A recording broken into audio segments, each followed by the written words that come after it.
Thank you, Mr. President.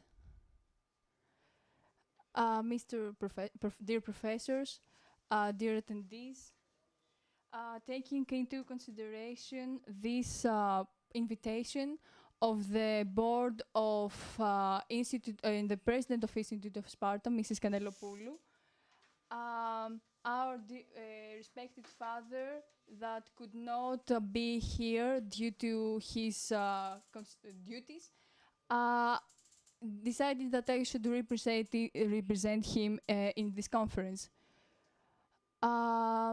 Referring to this, to you, we transfer you the wishes of the dearest father for the success of this conference. We express the congratulations to the inspirators and organizers of this conference because this conference is very important, and it's going to show us and remind us the place of ancient Sparta in history and in this modern city of Sparta. This rich history is very important to be not only to be part of this of the national history, but we should consider her as a lesson for the good that in centuries this city has offered to the whole world. On the other hand, we should not have the same, repeat the same mistakes and the same bad choices, because we should we should give our history to the next generation. We have this obligation to transfer it as it is, and to remember the history as we remember it. So we welcome every speaker that come for the first time in our city, and we thank them, and we expect them to express their opinions and the results of their researches. And we wish, with the love of our dearest father, that the creator of this world to give you creation and inspiration to new successes, personal and national as well. Thank you very much, and good luck to the conference. Thank you very much, Father, for your wishes, and please let's connect with Dr. Brooke Holmes, Professor and Director of Postgraduate Studies at Princeton University through internet.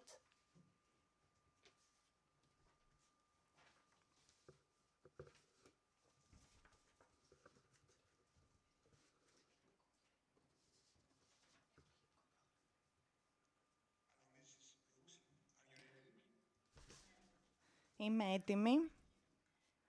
Pleasure and an honor to have the opportunity to greet all of you today in this virtual zone or hybrid zone of encounter that we're all used to. And although I was unable to travel to Sparta for the occasion of this important conference, I'm delighted that the event was able to go ahead with a robust group of participants and audience members. This global pandemic continues to disrupt our plans of travel and the embodied forms of international intellectual exchange that it makes possible. At the same time, we've learned to forge new kinds of relations with the tools at hand. And so I'm grateful that even if I'm not there in person, I can offer this mediated welcome from New York. And I hope that sooner rather than later, I'll be able to meet many of you in person.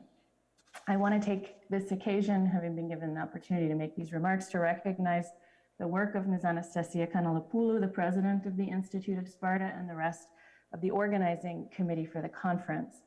I know how much work it requires to organize an international conference, even in the best of circumstances. In this case, the event's realization required extraordinary patience and perseverance. So I want to congratulate everyone on this achievement. I'd also like to recognize the work of the many others who helped make the conference possible, including my fellow members of the scientific committee, many of whom I had the opportunity to meet last summer when the topic of the conference was taking shape. As a historian of science, medicine, and philosophy, as well as literature and art, but not properly an ancient historian, I appreciated very much learning from this conversation about how the frame of international relation might form a bridge between ancient and modern concepts of networks of power, political, cultural, social, religious, between bounded states. So I'm confident that the papers to follow will shed much light on this subject. In the age of global pandemic and the undeniable evidence of climate change that's been made manifest, I know, for those of you in Greece, as well as for those of us here in the United States this summer, the work that we do to foster international cooperation is all the more important and valuable. So again, I'm very grateful to Ms. Kanalopoulou and the rest of the committee for the invitation to address you this morning, and I wish you all the best for the conference both today and tomorrow. Thank you again and congratulations. Thank you, Ms. Holmes. Ευχαριστούμε την κυρία Holmes για την... We are thanking Ms. Holmes for her cooperation and her reference to the importance of international relations, and we are continuing with the greeting of Mr. Gavakis, who, due to some obligations, could not be with us today. He's a member of parliament for the Lakonian precinct. And he says, friends and dear friends, thank you very much for the invitation for the conference pertaining to international relations in antiquity, in the case of Sparta. The result and the important result of the works of the conference organized from the Institute of Sparta is quite important for me too, and I would like to underline how important for me it is before terminating my report. I would like to refer to a word of Archidamos, a Lakonian king. Let's start to get ready, not just with alliances, but also by taking advantage of our own resources. If the Athenians see that we've already commenced our workings, they will just go back more easily. That's the difference between the preparation and the which brought to today is an important factor when it comes to foreign affairs. All the academics and scientifics from Greece and abroad are welcome, and I wish you all good luck. Mr. Member of Parliament is now going to take over. Dear Father, dear attendees, ladies and gentlemen, I would like to thank you at first. I would like to thank the Institute of Sparta for inviting me here and to greet. Congratulations to the organizers of this conference and all those that helped to realize it.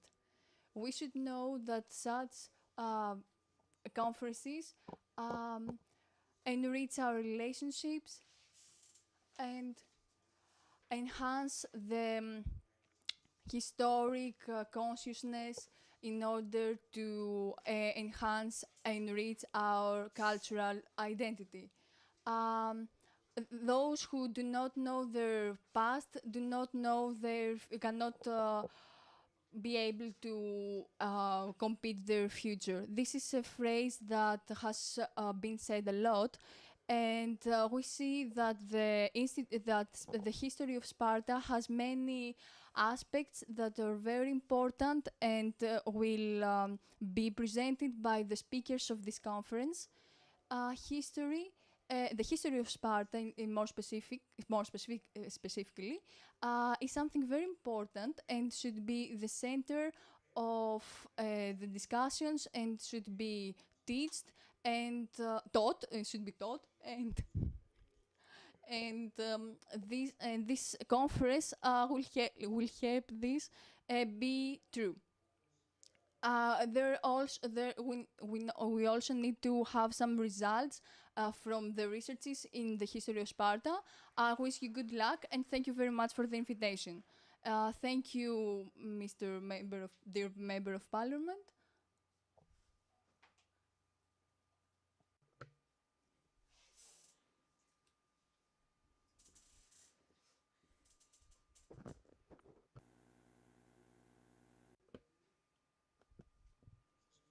Thank you very much for the invitation.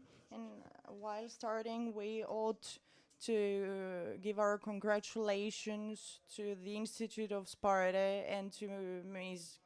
Kanelopoulou in terms of topic, thematology, and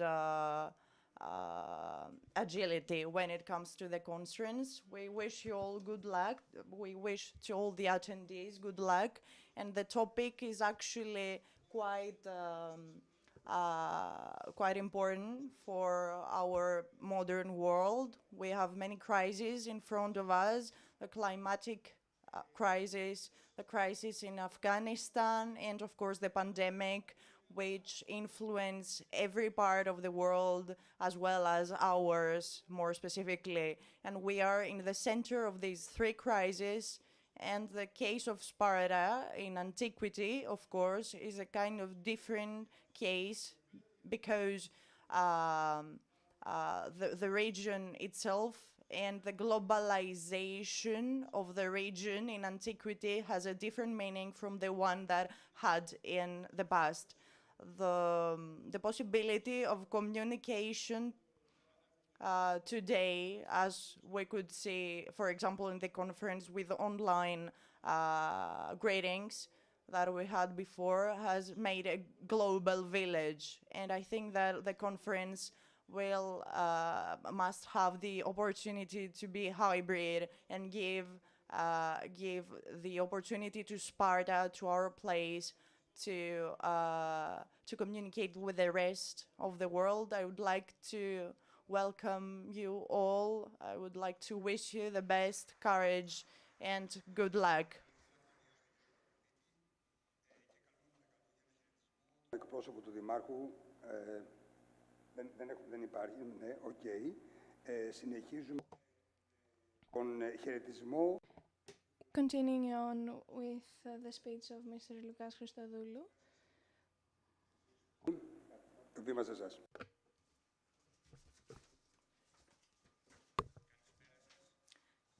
Good afternoon, respected Father, Mr. Members of the Parliament, distinguished lecturers and attendees from Greece and abroad, dear friends. First of all, I would like to thank the organizing committee of the conference and especially its president, Ms. Anastasia Kanelopoulou, for the invitation to be here with you today in a city with a special history and people who have glorified it over the centuries and even to participate in the honorary committee of the conference. Excuse me. Let me be here today at the beginning of the international conference, which is held at the memory of the Spartans who fell at Thermopylae 2,500 years ago, I hope that this conference will achieve its goals and become the beginning of the rise of Spartan throughout history. So my mediocrity today will tell you about another Sparta, a Sparta with an unknown past, but many Greek elements in the last 3 centuries, based on the data we do have. I'm a descendant of a 3rd generation of refugees from Asia Minor on my mother's side, and I belong to the Ephraimoglu family tree, a large patriarchal family. My grandfather Loukas Loukidis was born in Sparta, Pisidia, today's Sparta of Turkey, the homeland of former Turkish Prime Minister Süleyman Demirel. There are conflicting opinions about the past and the name of the city of Sparta, but also about how so many Orthodox were found in this city. This city is placed in central Asia, as we will be able to show you in the handouts later. Some claim that the name of the city comes from Esvarita, Esparita, Sparta, Sparta. And we also have some DNA theories that find some association between people coming from Pisidia with Lakonians. But one thing is for sure, that in 1905 the official Turkish statistics inform us that in this city coexisted 27,700 Turks, 4,700 Greeks, and some 600 foreigners, mainly Armenians. It had Christian churches, educated or uneducated priests, a boys' school of 8 classes and 8 teachers and 300 students, and one girls' school of 5 classes, 3 teachers, and 800 students. Later, and towards 1922, the year of the uprooting, the Greeks were estimated to be about 7,000 people, and lived with the Turks they lived in 4 districts along with the Turks. Let me just tell you here that the official census of 1928, Sparta of Lakonia had only 5,800 inhabitants. The small or big problems that Greeks and Turks had in their coexistence has had some international developments as a starting point, like the grandiose plan of Kemal Atatürk to make Turkey an independent state, expelling the minorities, etc. And I would like to make a special remark and say that all the Greeks living in Central Asia were Christian Orthodox, and that is why the Turks, before as well as after the Asia Minor uprooting, imprisoned or killed them, believing that they had betrayed their homeland, collaborating with the Greek army. In Sparta of Pisidia, there was a mayor and a municipal council with 12 municipal councillors, while the Christian Orthodox were represented by 2 elected councillors. In 1961, there was created the Demogerontia of Sparta, a form of autonomous administration to sort Christian Orthodox's problems. Amongst their responsibilities was the maintaining of a municipal register, where every change of Christians, like births and deaths, was strictly recorded.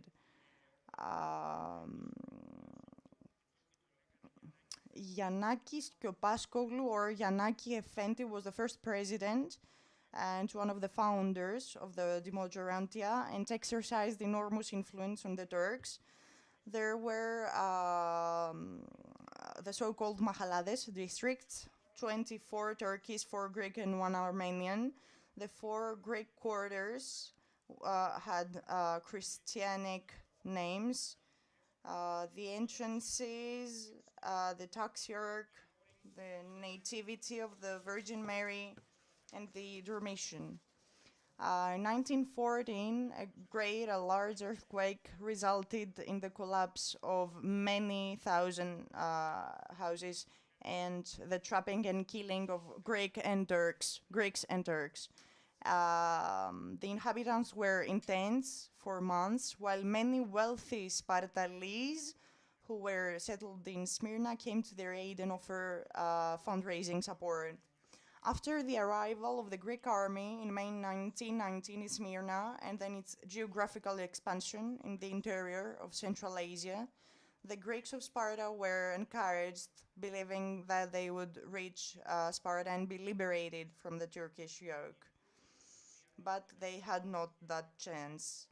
Turks, seeing that such a possibility existed actually, they started a mass exile of the male population over the age of 15, hoping that the Greek army would be isolated in that way, and the women and children were in constant danger of looting and murders.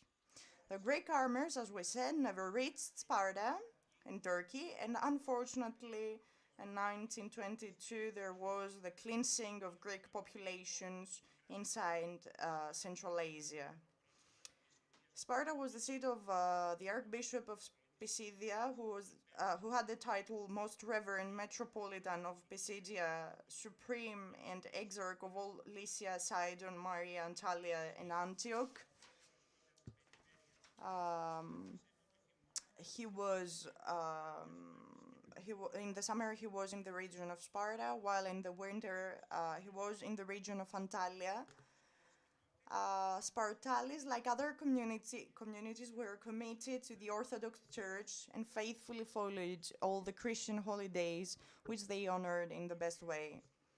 A specific moment, let's see now, was the Feast of Epiphany. Immediately after the Divine Liturgy in the church, all the churchgoers went down to the bridge of the river, which was decorated with myrtles and laurels, for the throwing of the cross. Greek and Turkish children fell into the icy waters of the river in order to catch it, while Turks took sanctified water to sprinkle their skin so that they would not rot. The occupation of the inhabitants also varied from an ethnological point of view. The Turks were entirely engaged in agriculture, animal breeding, cultivation of roses and vines, while the Christian Orthodox were engaged in their vineyards, making ouzo and raki, and fruit trees, with the majority of Turkish workers working for them. The rose oil was exported to all of Europe, and it was also famous. Carpet manufacturing, especially in the last year before the departure of the Christians, tended to develop into an industry. The handmade Sparta Halisi type carpet was the main activity of the Christian inhabitants of Sparta and was a trademark of the carpet companies in Europe and America. Of course, the Spartales were also distinguished in trade. In fact, there had been a community of 100 people created with the sole purpose of trading carpets. The products from Sparta were transported to Smyrna, initially with camels, until the construction of the Smyrna-Egeri railway line. Let's go and see Sparta before the departure of the Christian Orthodox and then their course in Greece. We can now see some houses that still exist in the Greek community in Sparta, Turkey. It is isolated and intact. We can see some other houses, many houses, which have some specificities, like the houses in the past in Smyrna. Here we have some papers in the register of schools and births. That's a church of the Dormition of the Theotokos, Virgin Mary. Let's say that churches, generally in Christian communities, were always trying to make something taller than the minaretes in Turkey, and the Turks, of course, didn't want that, but the Greeks had found a kind of plan.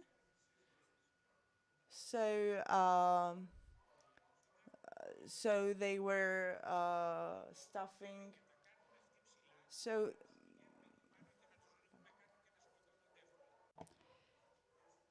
it was very painful.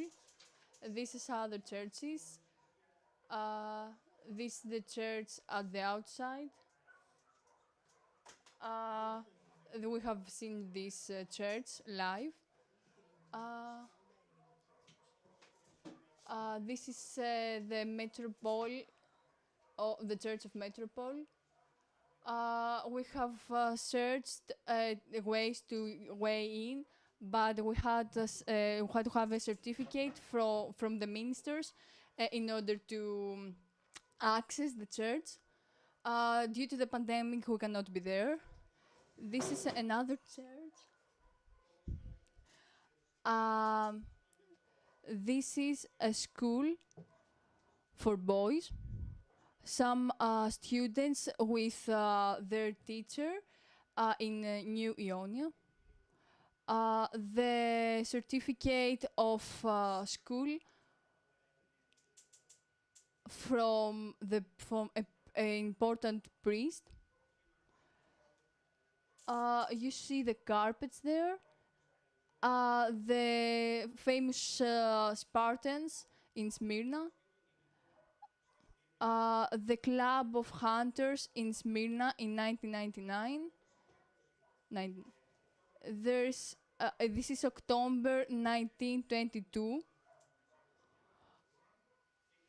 The departure of many people.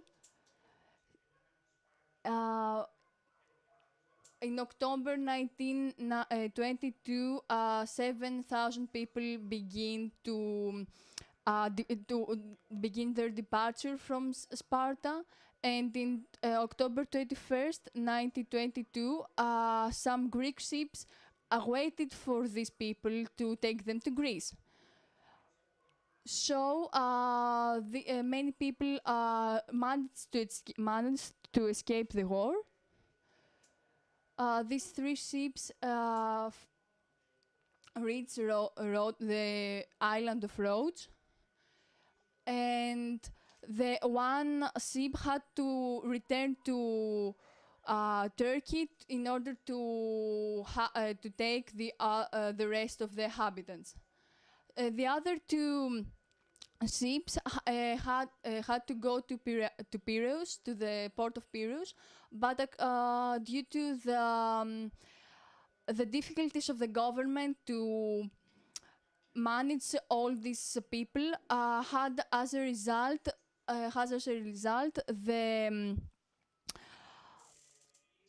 the people went to many different islands of Greece.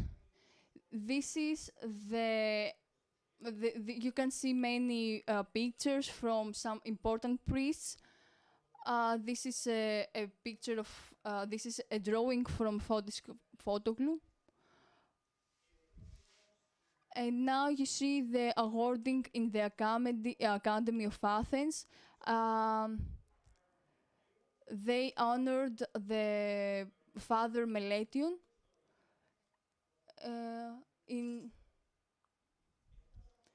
Apart from this Sparta, there is another Sparta in Kozani.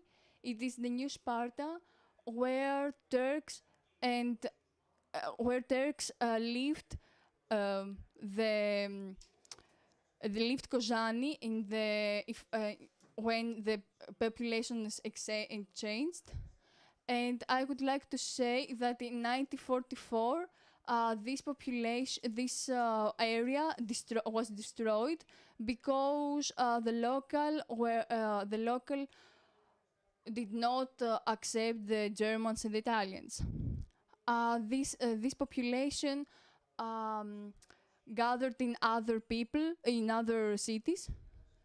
This is part of Turkey in 2021. And I would like to finish my presentation by pointing out that the Sparta of Pisidia had important business families that set the factors for the development of industry and economy of our country after the Isa Minor catastrophe. Παρακαλώ παραμείνετε στο βήμα. Παρακαλώ παραμείνετε στο βήμα, διότι... Thank you for your attention. Please stay because there's a present for you for Mrs. Kanelopoulou. This is a very simple gift. It is a gift for Sparta, from ancient Sparta, in order to remember your participation in our conference. Thank you very much.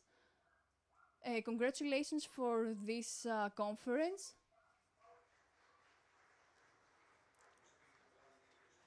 Thank you, Mr. Christodoulou, for this important speech.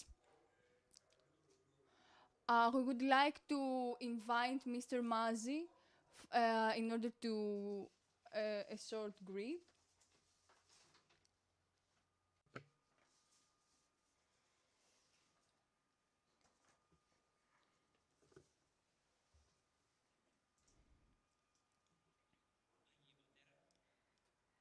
Respected Father, dear speakers,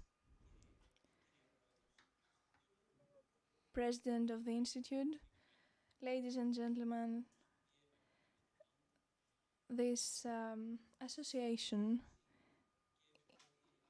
works together with those conferences and the efforts, and we hope that in the future, if and of course when they happen, we will stand by you.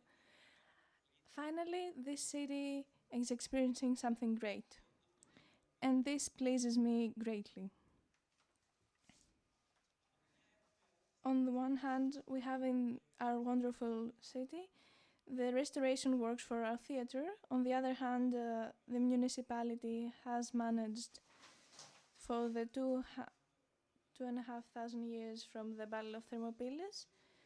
The president of the institute and Miss Tasia Kanelopoulou has a lot of responsibilities and has managed to do many great works.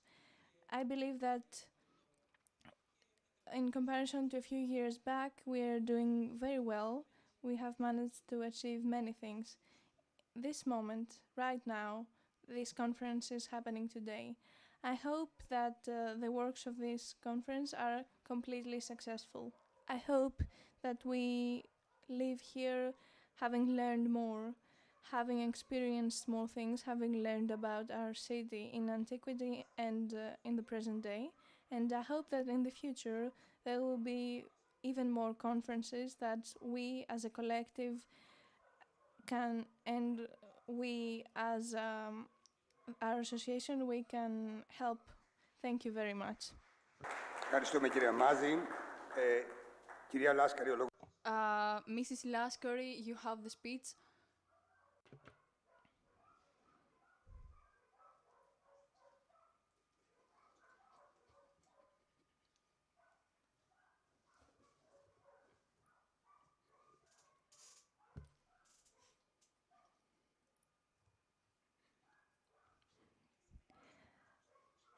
I would like to welcome all our respective guests. I feel the need to thank, on the one hand, the Institute of Sparta for this organization of this conference, and personally Ms. Anastasia Kanelopoulou, which was essential in this conference, as always.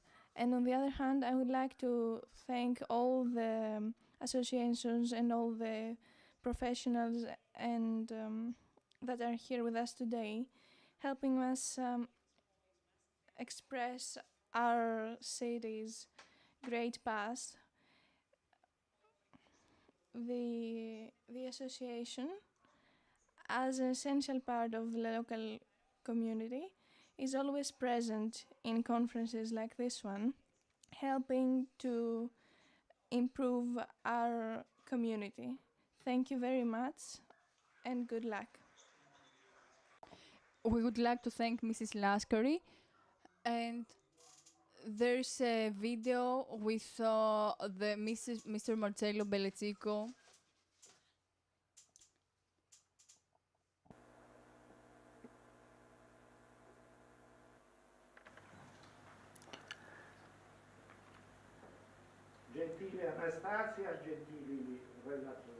Dear Anastasia and dear speakers, thank you for the invitation to speak on behalf of our Cultural Committee at this important international congress on Spartan history. And I apologize if, for family reasons, I could not be physically present with you. For those of us who are Spartans from the second foundation, that is from Taranto, it is an honor to participate in the work, because it means going back to the origins of the history of our city, the only city in the world founded by Spartans. The bond between the two cities is so intertwined that it is impossible to talk about the history of Taranto without talking about the history of Sparta and vice versa. The relations between Taranto and Sparta have always been long-lasting and deep, from the foundation in the 8th century before Christ until the Roman conquest of both cities. According to the tradition and the established classical literature, Taranto was founded by the Spartan Phalanto in the 706 before Christ, at the suggestion of the god Apollo, who, through the oracle of Delphi, sentenced, "When you see raining from the clear sky, conquer territory and city, and you will be the ruin of Iapigi." When the founder came with these Spartanes on the coast of today's Apulia, he brought with him almost everything of his motherland: customs, costumes, religious rites, even some institution of government, at least until the transition between monarchy and democracy occurred after the defeat with the Messapians.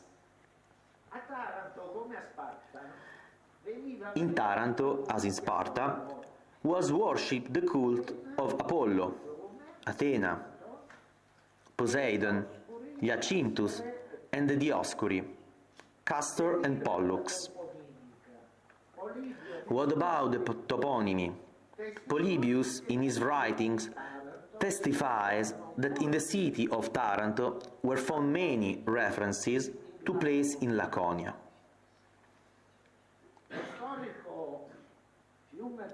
The historic river of the city, now called Galeso, was called by the Tarantines Eurota, in honor of the Spartan river.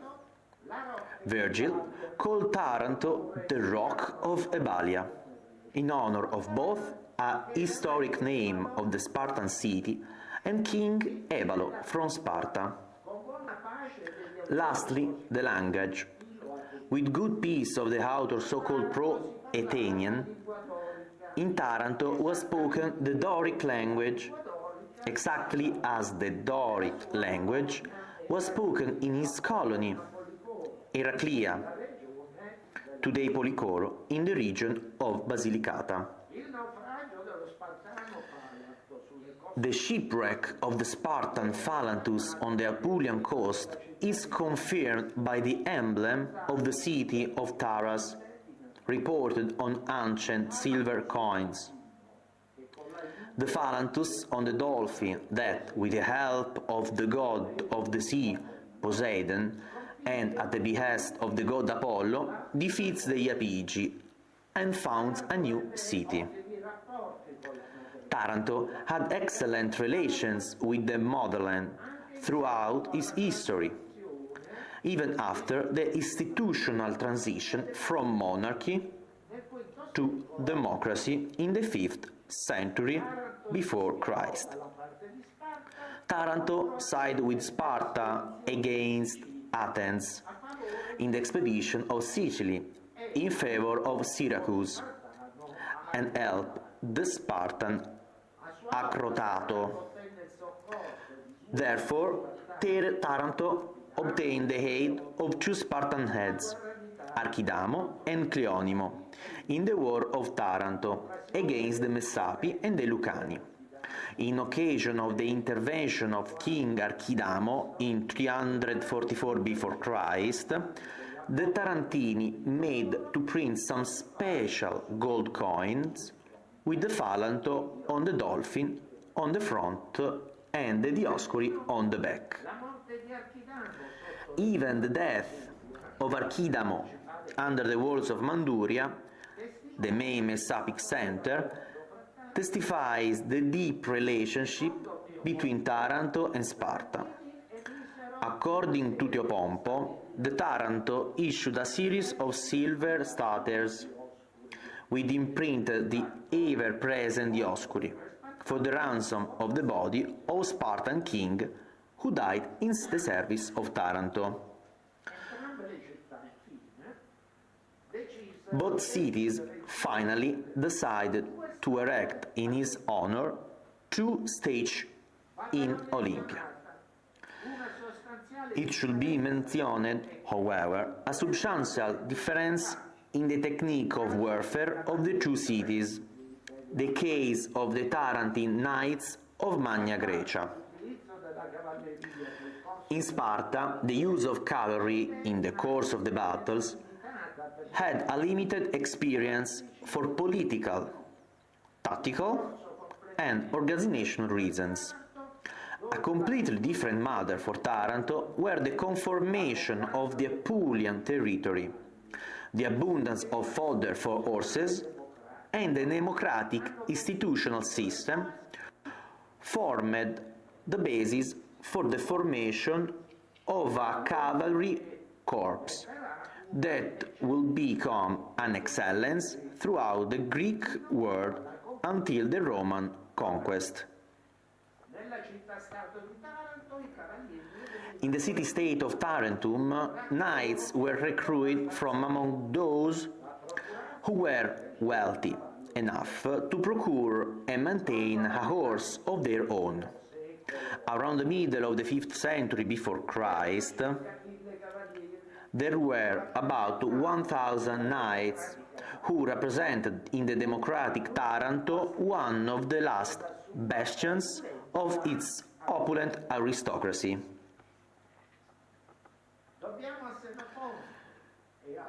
We owe to Xenophon and to the representation of the coins of Taranto the description of the Tarentine knight.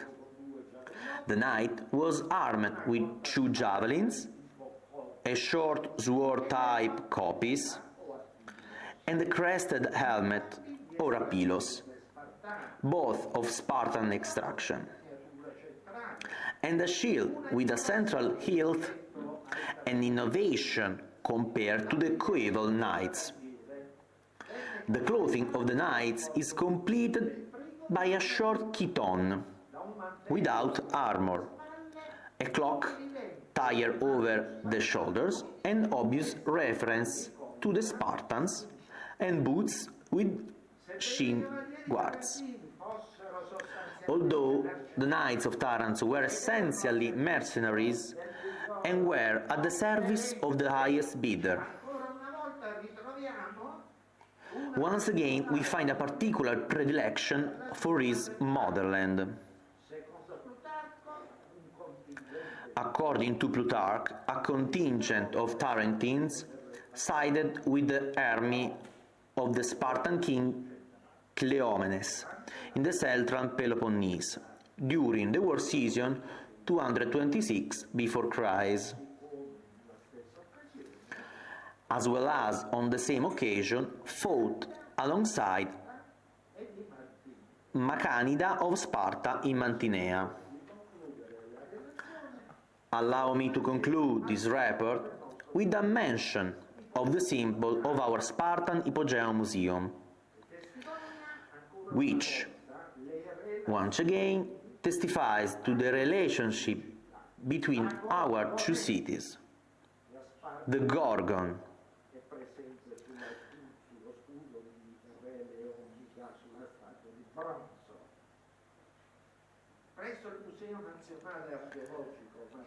At the Martà National Archaeological Museum of Taranto, there is a valuable collection of antefixes found during the excavations depicting the Gorgon, the monster with snake hair and petrifying gaze, killed by Perseus and imprinted on the shield of Athena. The Gorgon is the most powerful Greek apotropaic symbol of the ancient world.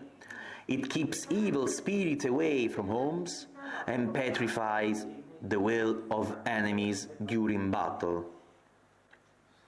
What could be more Spartan than the Gorgon, one of the symbols that young warriors drew on their shields to propitiate the gods during the war season? The same myth of the Gorgon was very venerated both in Sparta and in Taranto because it refers in turn to Perseus and Athena. This is why we choose the Gorgon as the logo of our Hypogeum. Because Taranto is Sparta and Sparta is Taranto, and the Gorgon is the clearest proof of this. Thank you for your attention.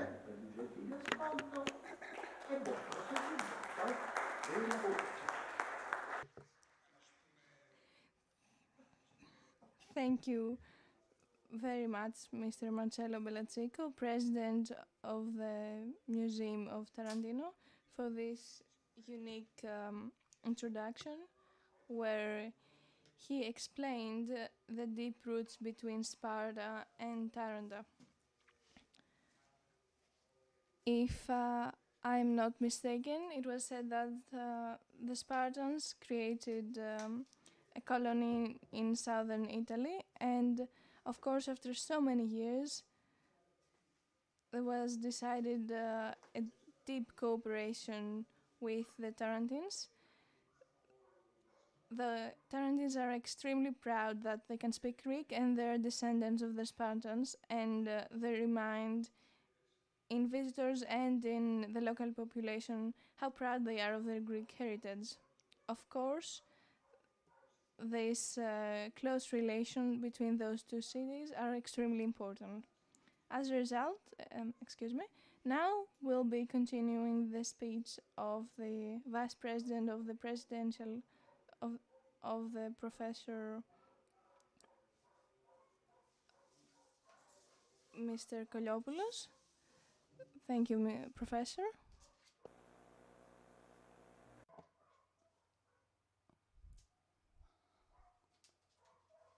Thank you very much.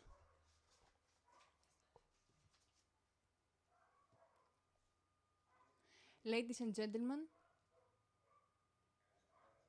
good evening. It is an honor to be here because I'm from Peloponnese. I'm not from Lakonia, and I have never been, almost never been in Sparta. So it is a great honor that I am finally here at the capital of the municipality of Lakonia. I would like to thank the Institute of Sparta, and we should be very specific, and primarily the president, Mrs. Kandelopoulou. I would be brief. This PowerPoint is not as beautiful as Mr. Christodoulou. And I would like to discuss a few about how Sparta worked as a great power. The purpose of this conference is to connect the history, the past, with the present. So this is another reason for me to be brief is to have a discussion later with the audience, and I can answer to your questions. First of all, I would like to say some few things. the phrase mutandis mutandis to remain LEON in Greek, because the international system was very different in the past. Sparta was a superpower in the ancient history, but today a city-state like in Lakonia could never be shown in the world. So I would not to offend anyone, but Sparta is a very important small power. And this is what I want to say, because Sparta is very important for the great powers. We see in a small town how a great power works. It is a very important example of how today's great powers work, but in smaller length. On the second hand, the limits of the ancient Greek international system were very different. We remember the Persian Empire. Ancient Greeks, when they referred to the king, they referred to the king of Persia. Not to conquer us, but we knew where the great power was. As I mentioned in a book to be published, the Persian Empire was very important and had a great influence that the Greek cities could not have. In addition, the Greek cities had a different political system, and we are going to analyze it as such. The third point are the parameter of the action of great powers. Great powers have some things in common, and we're going to see that they have many things in common with Sparta. I have detected some of them, and I'm going to analyze them.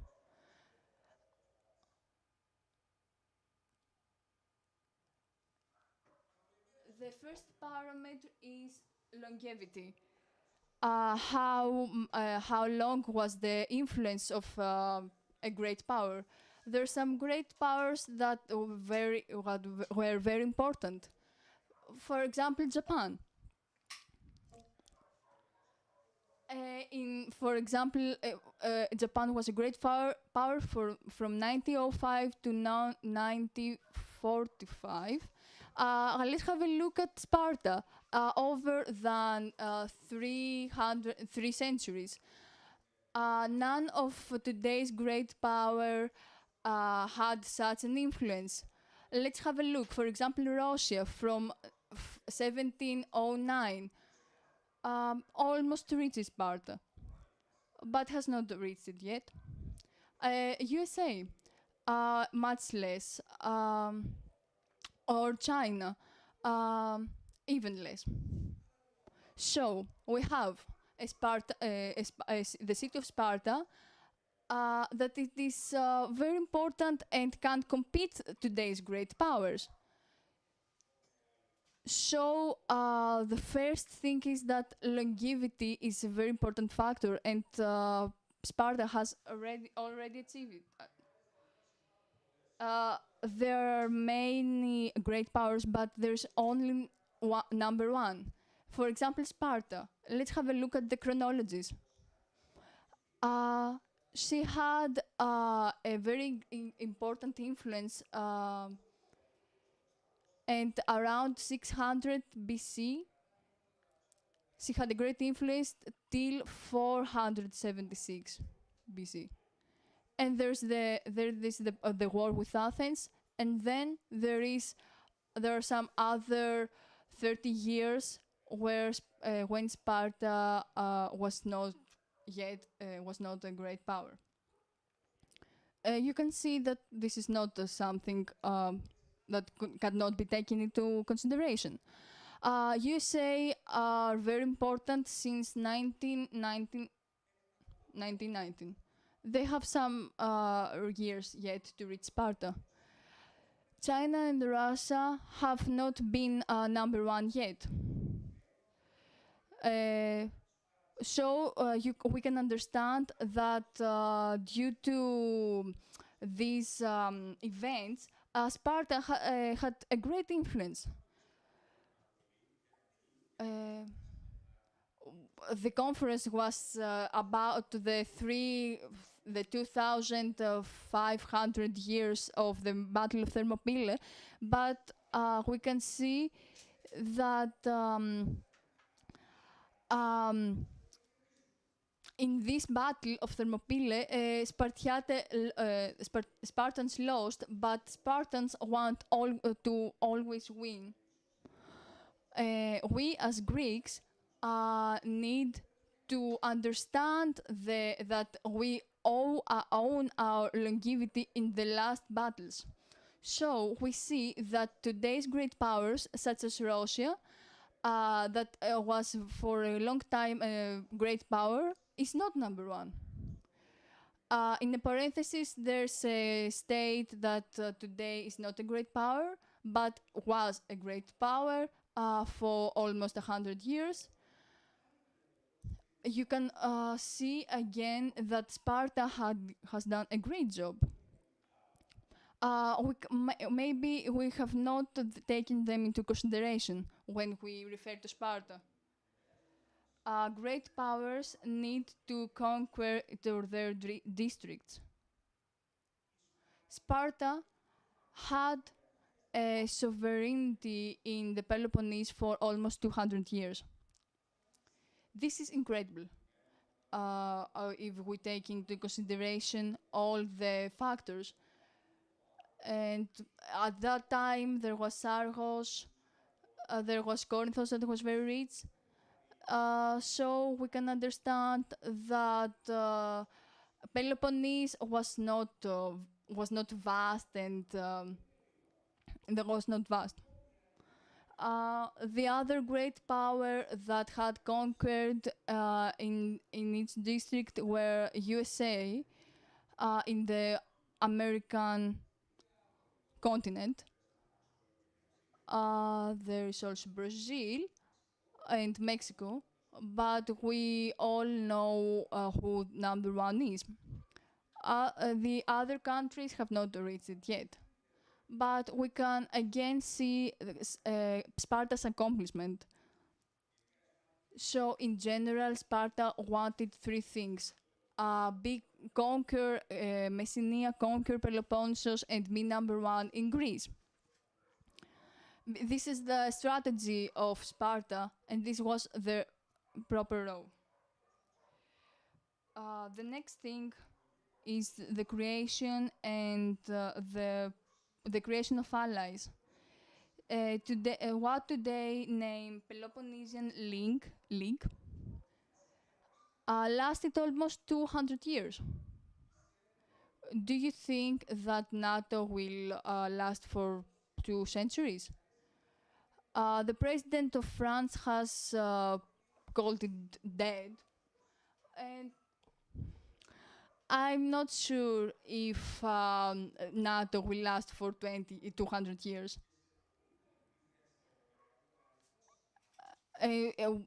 If we consider that that NATO has many allies, if we compare it to the allies of America, in the Warsaw Pact, the Soviets had not, in the beginning of the Warsaw Pact, the Soviets had no reason to have this pact. So we can understand that an important general was Soviet, and this pact lasted only a few years. And one of the disadvantages of China is that today she has not any ally. Her only ally is North Korea. Well, this wasn't a disadvantage, but there's no a system of allies. you should create a system of allies, such as Sparta. The conclusion of this speech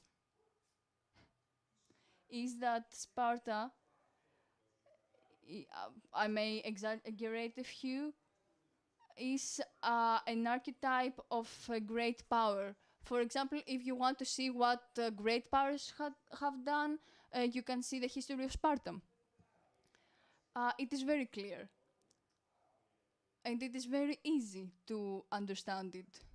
They give lessons of how to be a great power, such a late Forrest, a British historian, had said. And he accuses Spartans that they were jealous of states that had a greater power than them. Well, with all due respect to the late historian, was not true. Sparta was a great power and even more great than Athens. Thank you very much. We would like to thank Mr. Koyopoulos for this presentation, and I would like to have for the audience to express their questions with a microphone, please.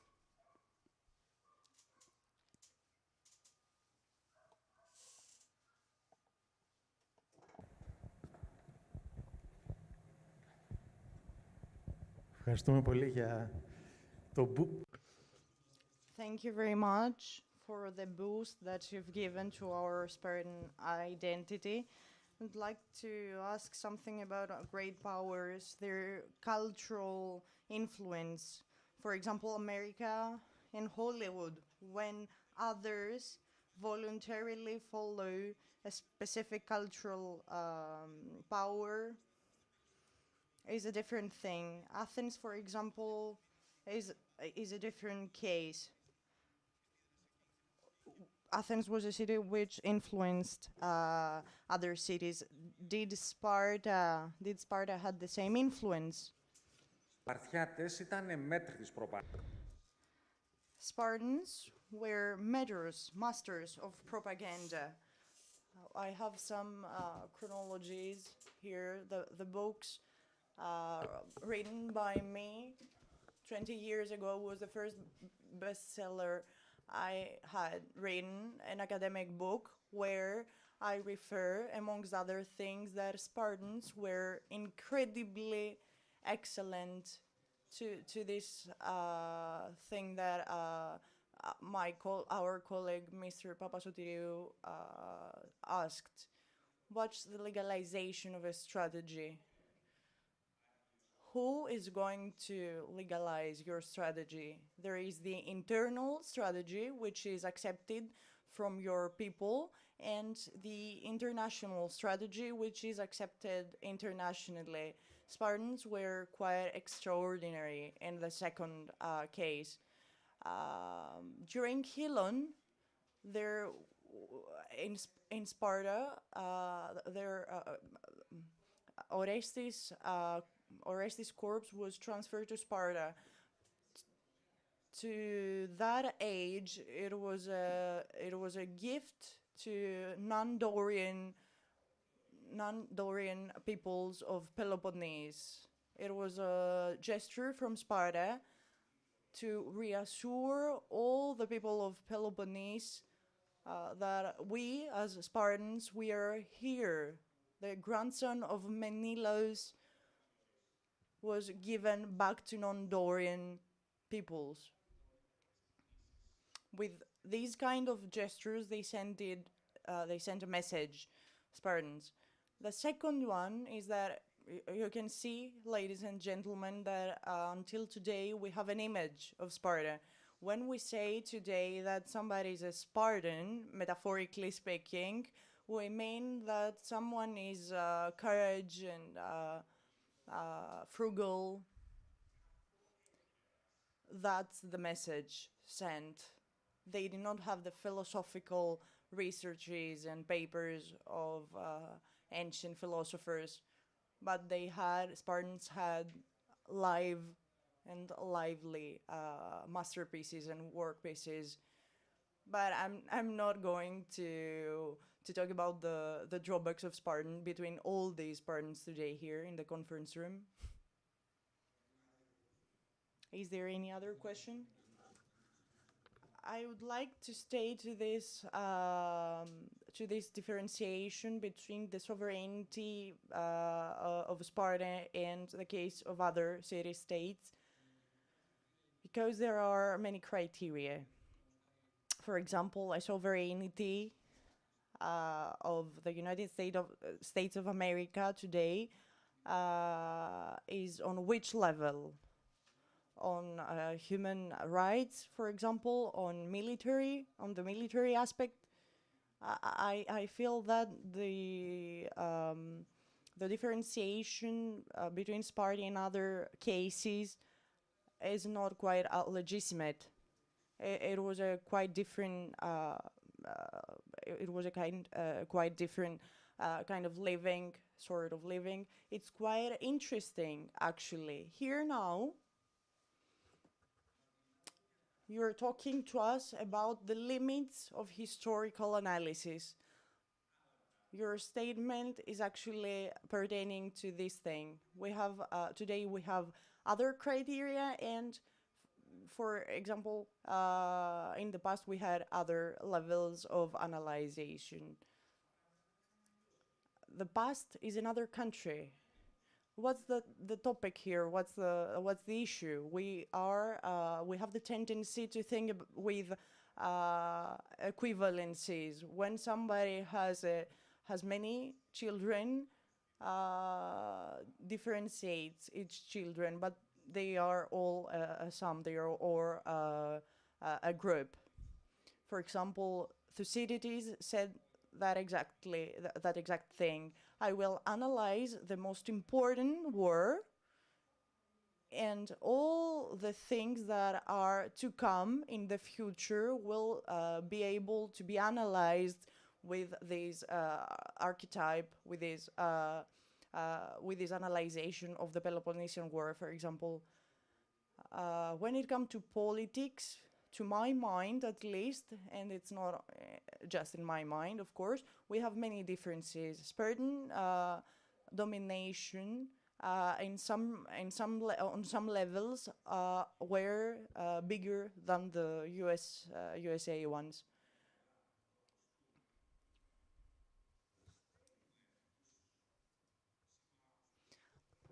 Spartans, for example, sent their allies in an expedition against the Athens. They wanted to withdraw the Athenian democracy and just establish tyranny. The allies didn't even know about that plan.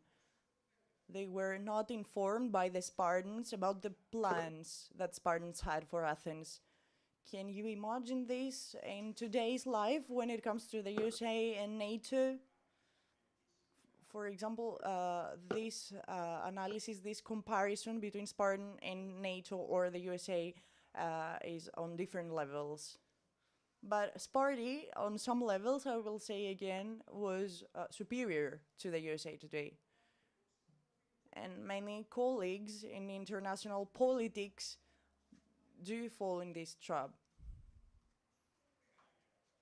because there is a big differentiation. Some others think that we can actually do this analyzation and compare places and different times, but I'm not sure if I can convince you with the few things that I've said. Just a few moments, there is a technical problem with the microphone. Good evening to you all. Thank you for your presence. The thing that I realized today is that the power, great powers and sovereignty has a big drawback. It does not free people's powers and their allies' powers. And that's the challenge, actually, to free creative powers of the peoples. Of course, you want that for your own people, for your own citizens. You want them to be free and creative. And that's something that Athenians actually managed it in a better way. I have to tell that Spartans had actually managed to free their citizens when Cleomenes was a king afterwards. When they had some, when Helots had been given some rights, some human rights, but at that point, Sparta was not a great power anymore. But for the citizens, that's something that you want for your own citizens, but you don't want that for the citizens of the other city-states, for example. When it comes to our Italian neighbors, Romans, actually the history of Romans shows that they were able to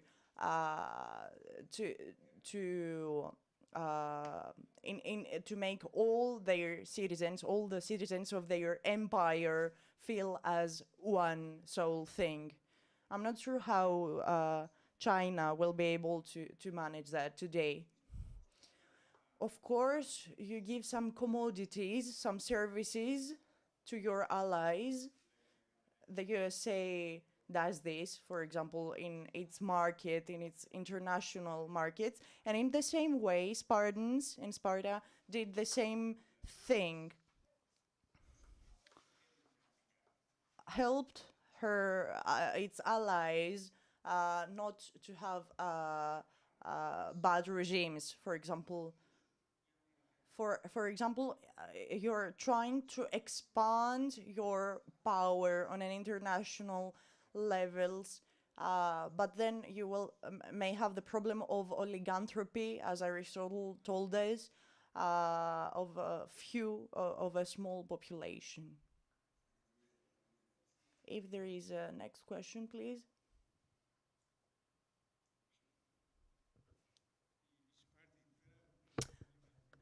Sparta, except for oliganthropy, for the small population, had little money as well, as I reckon.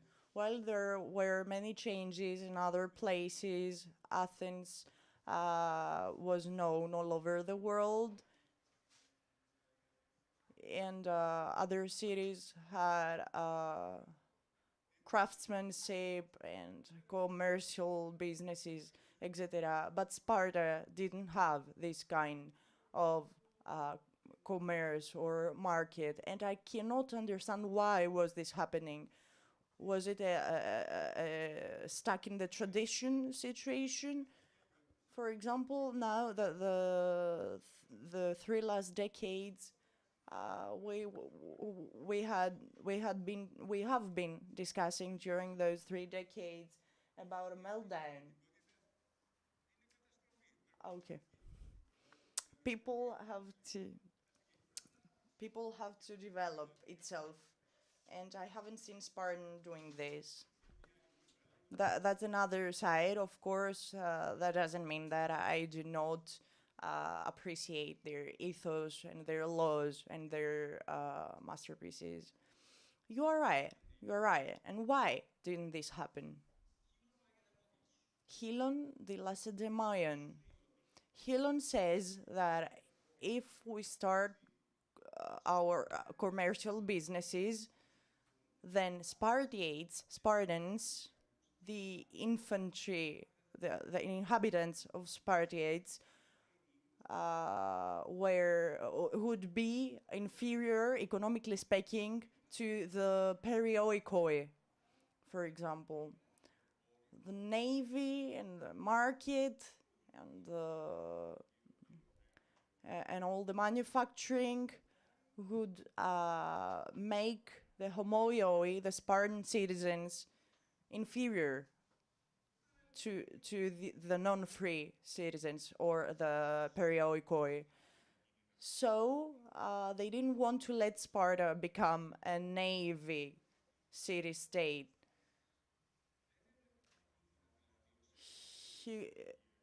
For example, It was actually quite modern. It was there were political, social, and other interests to be serviced. As we can see, Lysandros. As you know, perhaps one of the great people, when Lysandros was in Asia Minor, he helped in the local population. It's perhaps the only known case. Sparta wasn't like the Taliban's.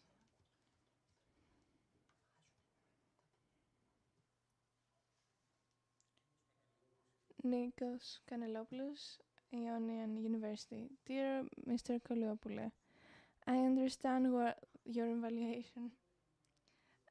I would like to ask if there is information about 400 BC, about Sparta, and if there are other great powers in the world map that can be compared to today,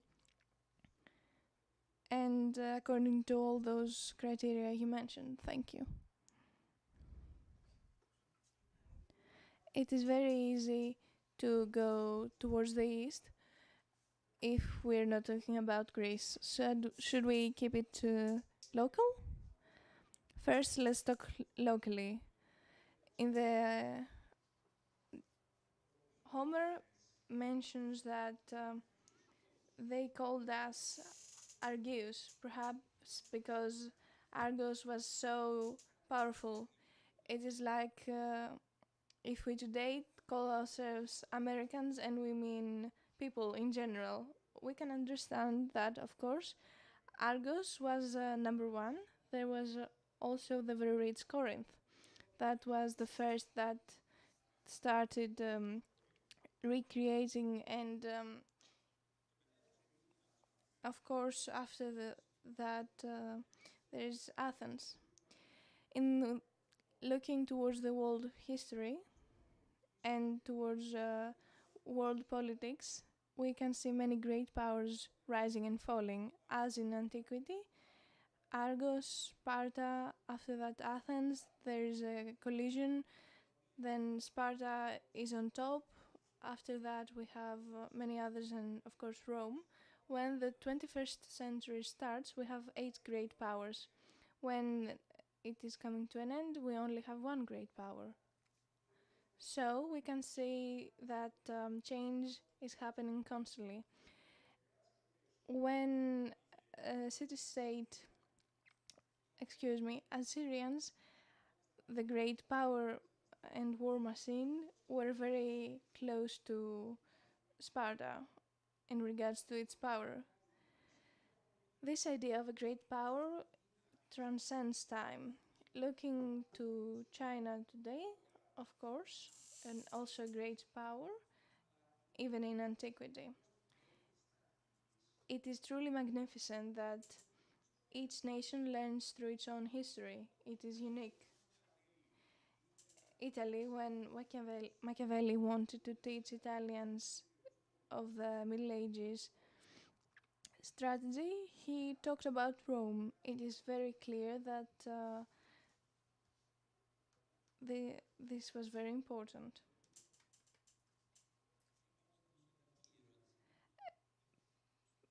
Another question, in the immediate past, it was said that the USSR was compared to the ancient Sparta, and the US of A to Athens.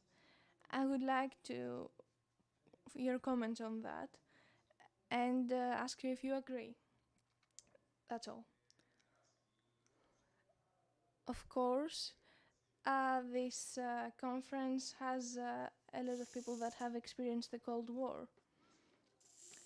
And we can clearly see the resemblance. I have said before that it is very useful to talk in relations.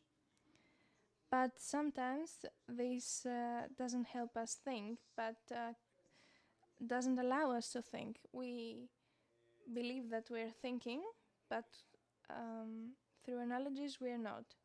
During the Cold War, Americans and the USSR both used this technique. The things that were common are very few compared to the differences, and that is very clear if we look at it historically. For example, in Sparta, you weren't allowed to travel without the state's permission. This is this was the same in the USSR, but there are many differences as well. The political system of the USSR was extremely different from that of Sparta. For example, the USSR said that we want to expand throughout the whole world. Stalin said that he wanted to expand. Sparta did not. Sparta didn't want to make all Greeks Spartans. So, even though it was very common during the Cold War to think like this, we should keep it as a remnant of our youth. Another question, please.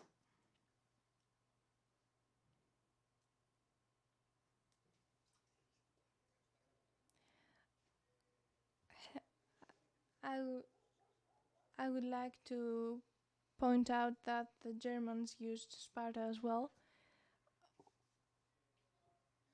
And a question about the Spartans, and we know the three main things of their strategy.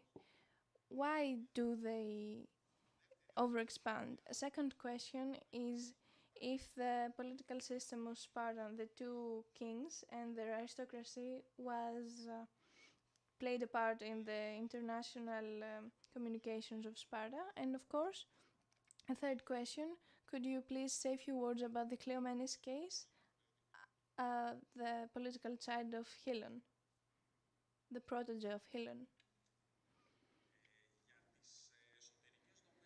For the structures of Sparta. In general, ladies and gentlemen, the structures can and do change international politics. We need only to look at the international politics to see this. For example, China has an amazing sense of time that the USA does not. Deng Xiaoping said once that the problem of Taiwan would be beneficial to be discussed in 100 years. No American politician would ever say that. They only think in 4-year terms, perhaps sometimes in 2-year terms. Of course, those structures play an important role. In Sparta, the two kings and the Gerousia had the whole authority. The Gerousia consisted of Spartans above 60 years of age. Spartan kings could be executed. The Gerousia could not. Do you understand what that means? There is a continuity and a difficulty of change. It is very difficult to convince older individuals to change. This is the first easy answer. I should specify that overexpansion is where you aim at things that cannot be achieved. We can see this in two things. The first, let's talk about Minor Asia and Greece. We could never make it. It was a strategic nightmare and a huge failure. And another example is the Athenians at Syracuse. Perhaps another thing is how some states managed to achieve their goals, like the US of A, but they cannot maintain it, or it is very expensive. Their debt is very big. A few years ago, a Chinese government that had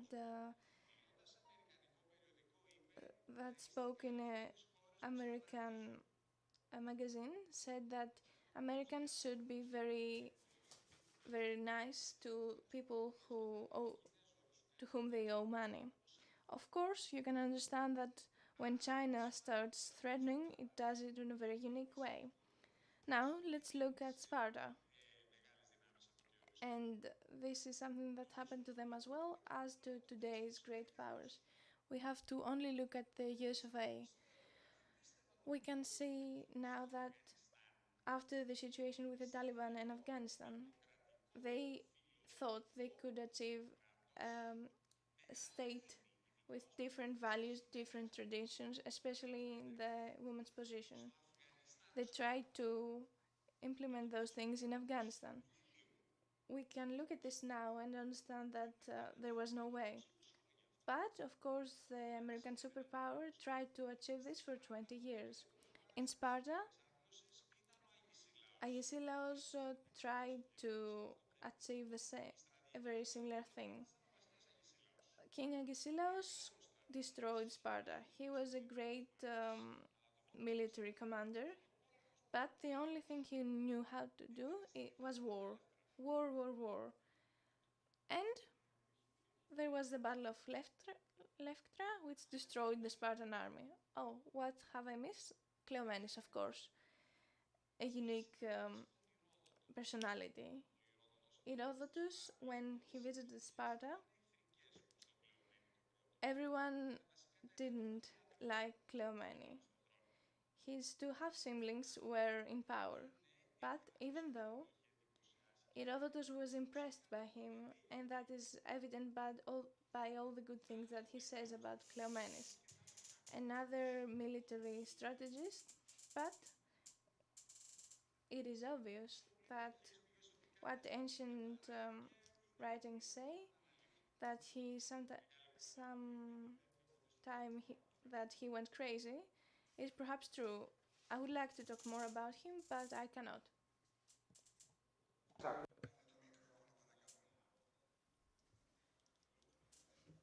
For the reasons that you were referred, the reasons for the non-expansion, and today and in the previous question of Sparta, you referred to Helon, of course, but nonetheless, there is another reason which at least have been noted in your book, is that Spartans were afraid of the rebellion of Helots.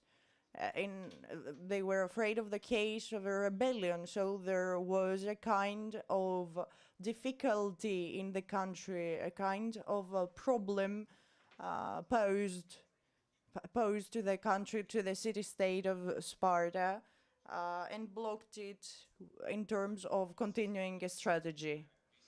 I talked about reforms, and that's why I noted Helon. And as I said, Helon was pro of protecting non-Dorians. Sparta has been referred as an oligarchy inside an oligarchic regime. There is an elite of Spartans. There is an elite of Spartans who dominate over the Perioikoi, who have internal autonomy, but as a part of the Spartan country as well. There was a troubling situation when it comes to the Helots, and every year the efforts of Sparta formally declared war against the Helots every year. And if we are in a war, if I kill you, then it's not a murder. So you may have some rights, but they cannot be maintained or established. Things could have been more difficult. I will just say one thing. Helots of Lakonia were loyal to the Spartan army. That's something that we cannot imagine, actually. Could we imagine that the helots of Laconians were always loyal to the Spartan? We can just speculate the reasons why this happened. The helots of some of Messenia would like to kill, actually, the Laconians and the Spartans. But I'm afraid that we do not have much time. I'm afraid that we have to close in a short while. But there is an endangered internal situation in a city-state, but for so many centuries, Sparta managed to win great wars, the Messenian, the Peloponnesian, etc., and expand its power, be courage, and have a strategy. Thank you very much. Please, if there is another question, of course.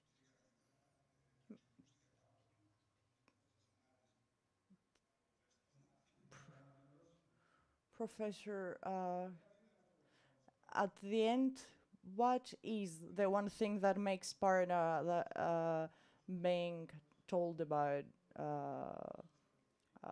even today? Was it Leonidas? Was it the political regime? What was the thing that differentiates it throughout the centuries?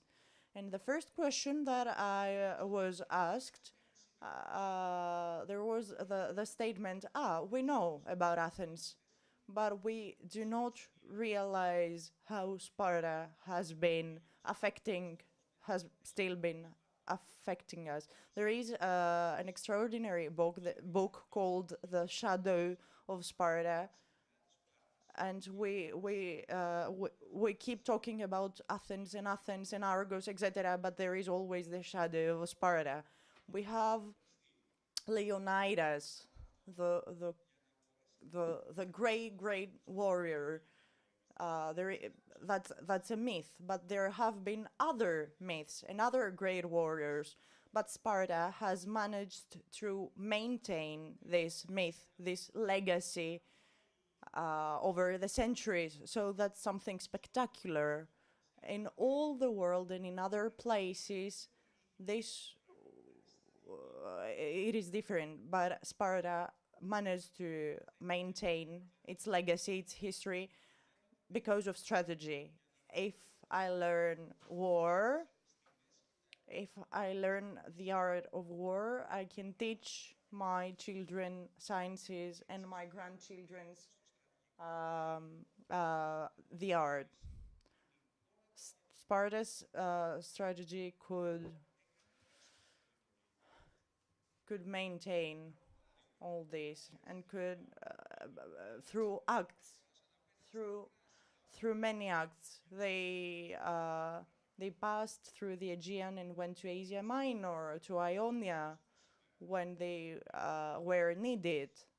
They had a great battle at Thermopylae. Good evening.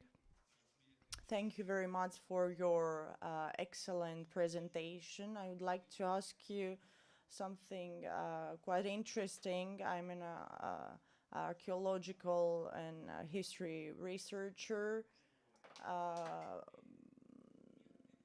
and I would like to ask about this kind of research, which is a tool for the future.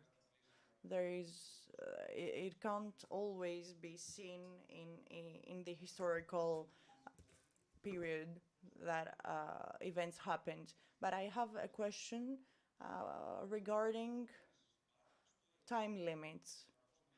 For example, we have the 8th century to the 3rd century as a great power, but in other countries, you compared it with today, for example. We do not have the limit, the final historical time limit of, for example, the sovereignty of the USA or other great powers of today's, but we have a time limit for Sparta, for the time that Sparta was a great power. So we actually need those comparisons, of course. They're absolutely useful, as Thucydides said, that it will help onwards the generations to conclude and have results. But when we do not have the time limits of the comparative of the things that are compared, how can we come to results? How can this help us? First things first, I'm not a historian, first of all, and as you've known, I'm a professor of international relations and strategy, and this specific science of international relations and strategic studies are kind of pirates. They take subject from everywhere. They do actually expeditions to history, to sociology, to archaeology. We are not autonomous. We draw from other sciences and we do our analysis. Historians do all the dirty work without which we could not be analyzing anything today. When it comes to the other thing that is said, I don't think there is a great difference. For example, Russia and NATO, the USA, China, and their allies may have an end, might have a time limit, for example. But even if we had a time limit for today's great power, that will have actually no different result for our analyzation, for our comparison. The thing that I just wanted to underline was to underline Sparta as an archetype of a great power. It's the first country that started its expansion and lasted so many centuries. That's not something that has to do with time limits.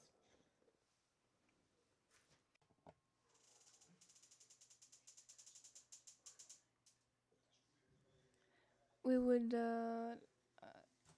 just have one more question because we have surpassed the time limit.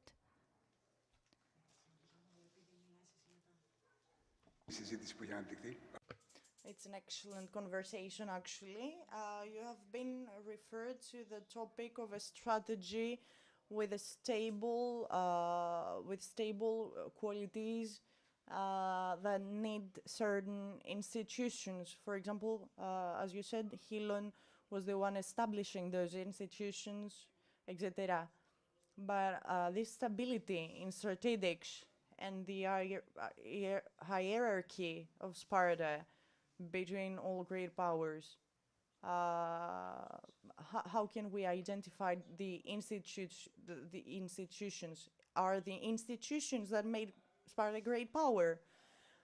Actually, there is it's not an one-way road. There is a balance line between results and power, and in between there is the strategy. You have political interests, of course, and you have to work with them. Who does actually produce power? The population and the economy actually produce power, and then it's handled by politicians, diplomats, and scientists or academics. That's a kind of manipulation, that's a kind of handling. That's a kind of a power factor. We should be referring to this kind of thing. So people create power and people actually handle it. So if you have institutions, then you can handle it in a better way. If you have a Jerusia, it's easier. We had, for example, a statement where Aristotle's, to which Aristotle's referred to,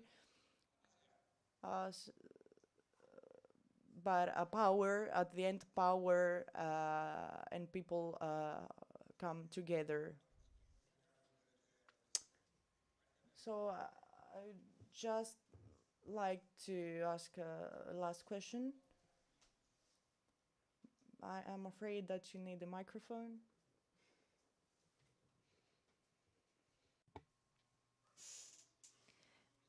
In your opinion, do you know the political element of ancient Sparta that, if it was used today in today's society, could help it improve? The faith in higher values. Spartans said that our king is the law. Spartans weren't sacrificable, weren't like the Red Army. The Red Army, do we know how they cleared landmines? They sent some people that were punished to die. Spartans weren't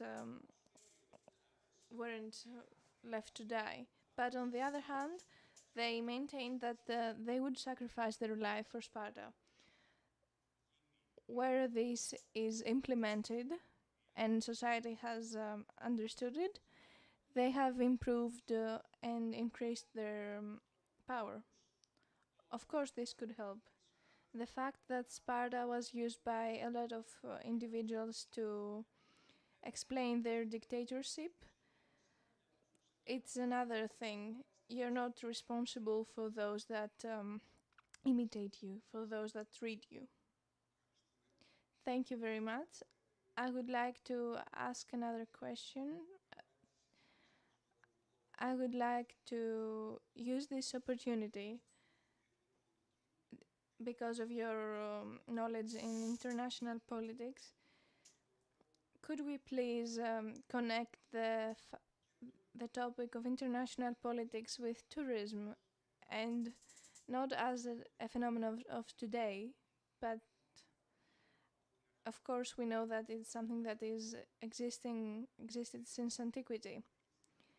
Could we talk about how we have seen that moving was and changing location was extremely dangerous and expensive in antiquity, but after a few laws were passed in between city-states and there was cooperation, it was much easier for people to travel from local to central societies. There are a lot of people who believe that international cooperation in tourism is almost as old as the phenomenon of tourism itself. I would like your opinion on that. I would like to explain and clear a myth about the Spartans. We're taught in school that Spartans were not allowing outsiders to live in Sparta. And you came just in time and you asked about the USSR. Sparta, ladies and gentlemen, wasn't North Korea.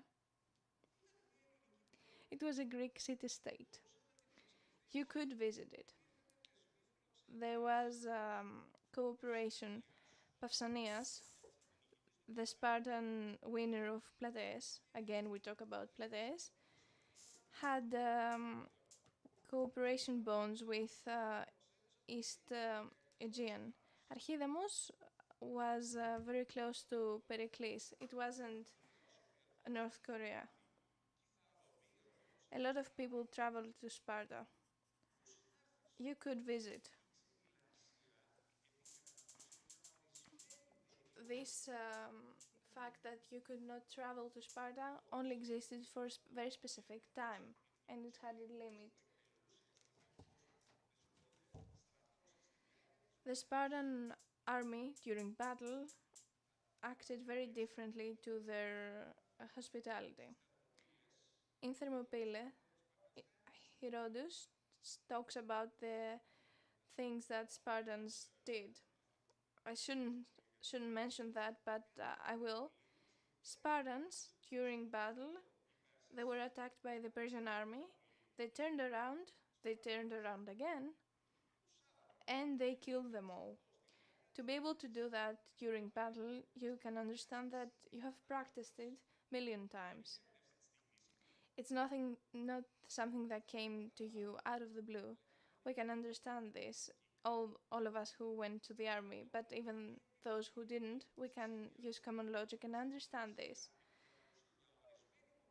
The fact that you couldn't travel to Sparta only existed for a very specific time during the great military exercises of Sparta. Putting this aside, I would like to come back to the first part of my answer. Transportation and hospitality existed between Greek city-states. During the Olympic Games, Greek citizens, as well as from Italy and Sicilia, arrived and cooperated. Of course, it was dangerous. When Platus tried to travel to Sicilia, he was sold as a slave by a captain, but in general, transportation existed. There was always the thirst to experience new locations. The first person who climbed Mount Everest said that, why did you climb Everest? He was asked, and he said, because it is there and I want to visit it.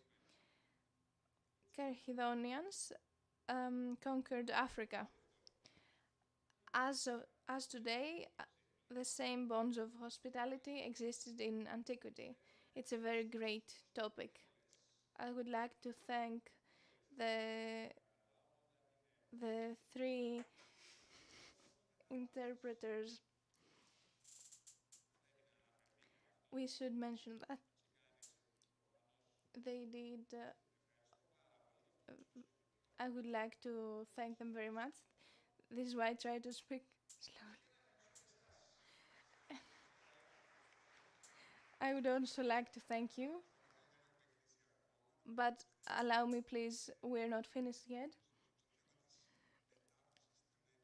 I would like to point out to our participants that there are headphones for the interpreting for those who wish to use them. And before we close this day, I would like to thank Mr. Koliopoulos for pointing it out. I would truly like to thank the Department of Translation and Interpreting of the Amyclaion University for sending three students who did the interpreting for today. And tomorrow we will have again the opportunity to talk, and I would like to thank the University of Peloponnese and the departments, Mr. Alexopoulos, for allowing us to use this space during those very difficult times of COVID.